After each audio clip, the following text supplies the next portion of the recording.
आज आपण घरच्या घरीच एकदम सोप्या पद्धतीने खुसखुशीत खारी कशी बनवायची हे पाहणार आहेत. आवडली तर लाईक, शेअर, सबस्क्राईब नक्की करा. खारी बनवण्यासाठी इथं मी थोड्याशा मोठ्या भांड्यात 2 कप मैदा चाळून घेतलेला आहे. लगेच त्याच्यामध्ये चवीप्रमाणे मीठ घालायचं आणि साधारण छोट्या चमच्याने 1 चमचा असा हातावर चोळून ओवा घालायचा. तुम्हाला आवडत असले तर थोडेसे जिरे सुद्धा ह्याच्यामध्ये तुम्ही घालू शकता. आणि लगेच त्याच्यामध्ये आपल्याला गरम करून घेतलेलं तेल घालायचं आहे. ह्या चमच्याने मी 5 चमचे तेल घातलेलं आहे. 2 कप मैदा असेल तर पोहे खायच्या चमच्याने 5 चमचे तेल घालायचं. एकदम बरोबर होतं.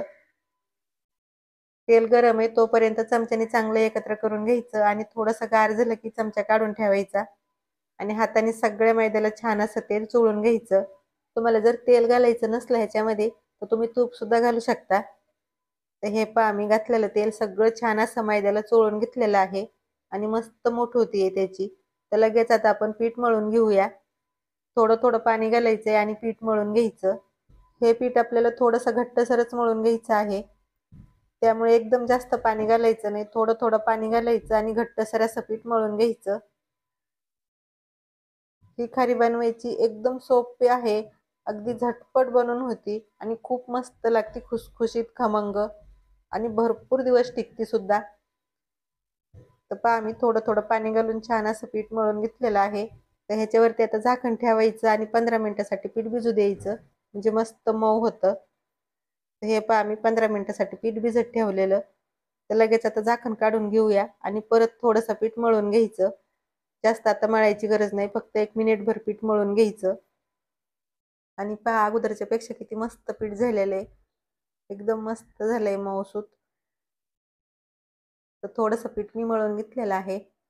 लगेच त्याच्यामधून थोडंसं पीठ काढून घेऊया. आपण चपातीला उंडा घेतो त्याच्यापेक्षा थोडासा बारीकच घ्यायचा आणि हातावर छान त्याचा उंडा बनवून घ्यायचा. तर मस्त असा मी उंडा बनवून घेतलेला आहे. लगेच चपाती लाटून घेऊया.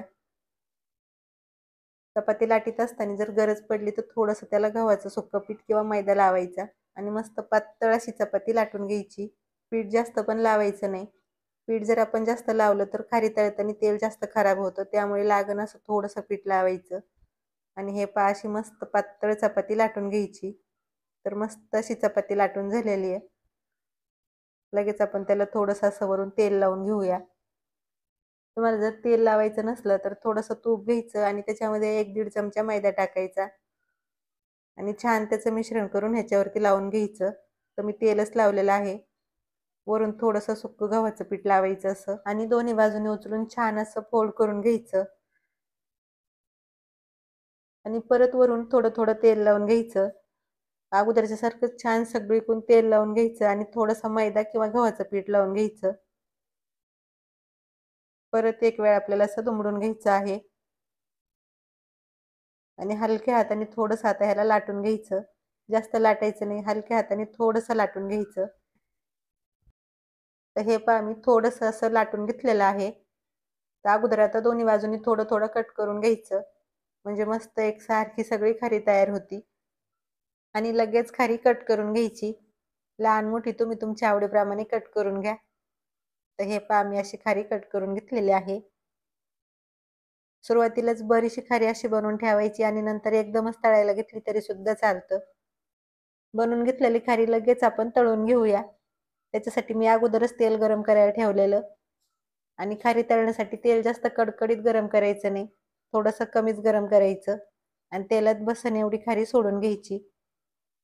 मध्यम गॅस ठेवायचा आणि अधूनमधून असं त्याला पलटी करीत राहायचं आणि छान खुसखुशीत होईपर्यंत खारी आपल्याला तळून घ्यायची आहे. खारी तळीत असताना फुल गॅस अजिबात करायचा नाही.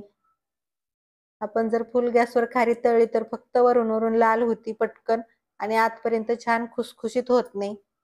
त्यामुळे मध्यम गॅसवरच खारी तळून घ्यायची. आणि हे पहा किती मस्त अशी खारी तळून झालेली आहे. एकदम मस्त खुसखुशीत झाली आणि छान अशी लेयर्स पडलेले आहेत. कलर सुद्धा किती छान आलाय पहा. तळलेली खारी लगेच आपण एखाद्या प्लेटमध्ये काढून घेऊया. एवढी छान खारी तयार झाली आहे. बिलकुल तेलकट वगैरे झाली नाही. मस्त खुसखुशीत झालेली आहे. राहिलेली सगळी खारी अशा पद्धतीने आपण बनवून घेऊया. तर हे पहा इथं मी सगळी खारी बनवून घेतलेली आहे आणि बघताच तुम्हाला अंदाज येत असेल किती मस्त झालेली आहे. एकदम मस्त झालेली खुसखुशीत आणि कलर सुद्धा किती छान आलाय पहा. बिलकुल तेलकट वगैरे झाली नाही. तर तुम्हाला मी एक खारी तोडून सुद्धा दाखवते. हात लावस्तोवर त्याचा चुरा होतो, एवढी मस्त खुसखुशीत झालेली आहे.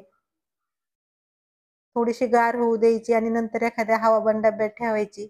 भरपूर दिवस टिकते. बिलकुल नरम पडत नाही किंवा तेलकट वगैरे वास येत नाही. तर तुम्ही सुद्धा अशी घरच्या घरीच मस्त खुसखुशीत खारी नक्की बनवून बघा. आवडली तर लाईक, शेअर, सबस्क्राईब करा. धन्यवाद.